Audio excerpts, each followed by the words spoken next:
परमात्मा एकच आहे, त्याची नाव आहे. तेरे नाम अनेक तू एक ही है,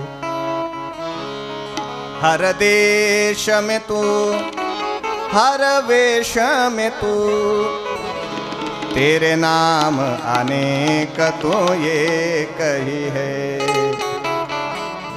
सर्वाघटी राम देहादेही एक. सूर्यप्रकाशक सहस्त्र रश्मी. म्हणून अशा सत्यस्वरूप भगवंताचं ध्यान आम्ही या ठिकाणी करत आहोत. सत्यम परम धीमहि. दुसऱ्या श्लोकामध्ये या ग्रंथाचा अनुबंध चतुष्टय सांगितलाय. अनुबंधाते इथे अनुबंधा, हा अधिकारी, विषय, प्रयोजन आणि संबंध या चार गोष्टी ग्रंथाकरता आवश्यक असतात. नाही, या चार गोष्टींनी ग्रंथ बांधल्या जातो.